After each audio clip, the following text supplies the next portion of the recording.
I'm sure everybody in the true crime sphere has heard of Richard Speck.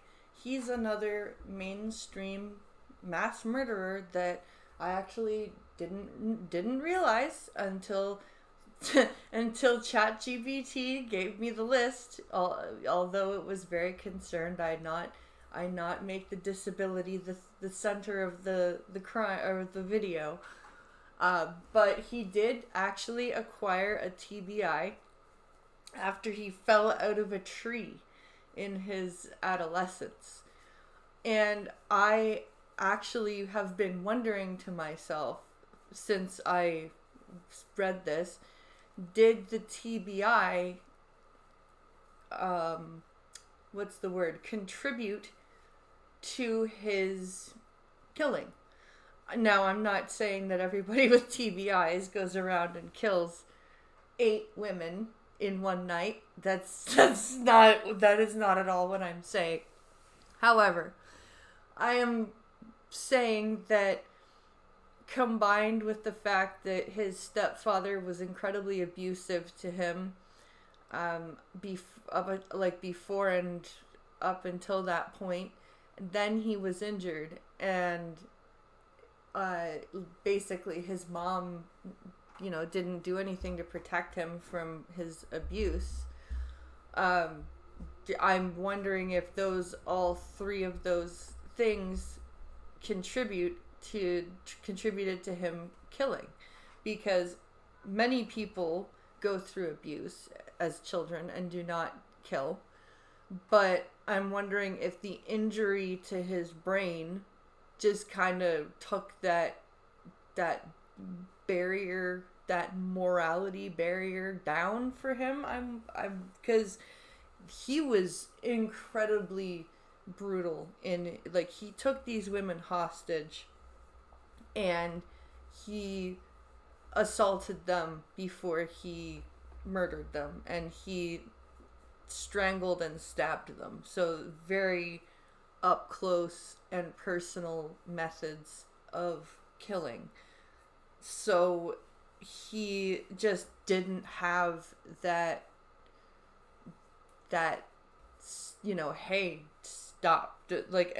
And I'm also wondering if the lack of protection from his mother caused the hatred.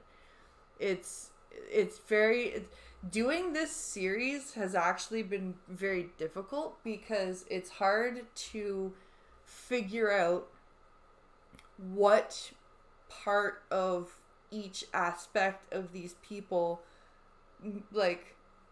motivated them and caused them to do these things, because there are some things where it's cut and dry, like the Nakamura case, where he was completely isolated and he was deaf and his family ostracized him from the other children in the family, and he just didn't socialize with other children at school, and he was also intelligent, and so that was all cut and dry. But when you look at cases like Richard Speck, you're like, okay, well, was it he killing these women because he hated his mother? Was he killing these women because he was an angry man? Because his whole marriage, he was actually married. His whole marriage was fraught with abuse towards his wife, including spousal assault in the bedroom. And he just... Or was it his acquired brain injury? Or was it all 3 of those things? With Richard Speck, it's very difficult to figure out which thing turned him from just a really angry guy into a mass murderer.